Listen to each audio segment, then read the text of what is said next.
যারা একদিন অপপ্রচার করেছিল যে বাবরি মসজিদ যদি শুরু করা হয় তাহলে এখানে নাকি আইন শৃঙ্খলার চরম অবনতি হবে, এমনকি সাম্প্রদায়িক দাঙ্গা হবে।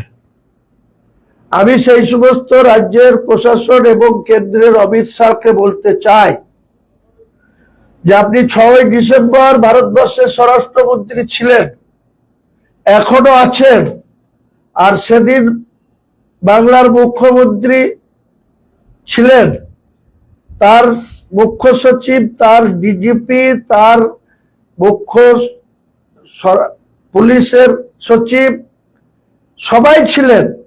এখন হয়তো আপনি কেয়ারটেকার মুখ্যমন্ত্রী, কিন্তু সেদিন আপনি আটকাতে পারেননি।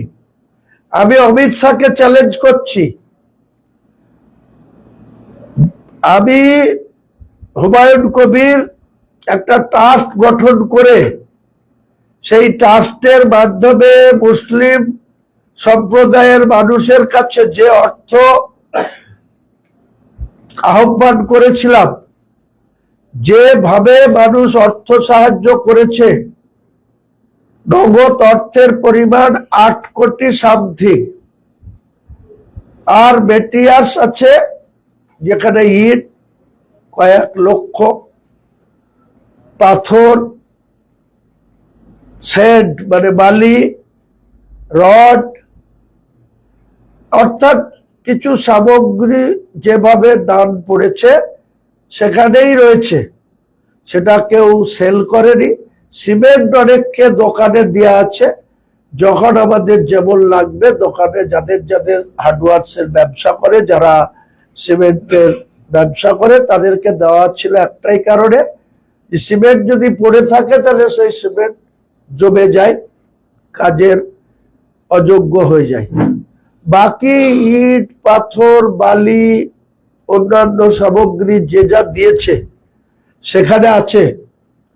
আমি ওপেন চ্যালেঞ্জ করছি অমিত শাহকে এবং রাজ্যের মুখ্যমন্ত্রীকে যে আপনাদের প্রশাসন, আপনিও স্বরাষ্ট্রমন্ত্রী ছিলেন, আপনিও মুখ্যমন্ত্রী ছিলেন, আমাকে রুখতে পারেননি। আমি বাবরি মসজিদের ভিত্তি স্থাপন করেছিলাম 6ই ডিসেম্বর 2025।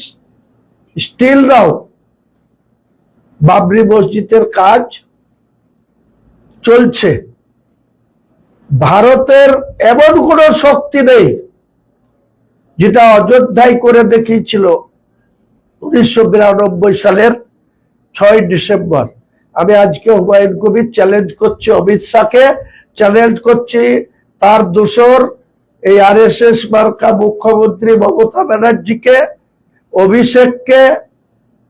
রাজ্যের প্রশাসন এখন তার হাতে নাই বলছে, তাহলে সেন্ট্রাল ইলেকশন কমিশনের এমসিসির মধ্যে আছে, আবার অনগোয়িং প্রসেস, ক্ষমতা থাকলে কেউ আটকে দেখাক। অমিত শাহকে চ্যালেঞ্জ করছে আবার কাজ বন্ধ করে দেখাক।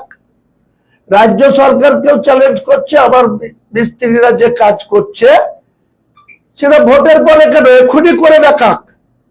আমি হুমায়ুন কবির যতক্ষণ বেঁচে আছি কারো শক্তি নাই বাবরি মসজিদের আমার পারচেজ করা ল্যান্ডের জায়গায় কাউকে পা দিতে দেবো।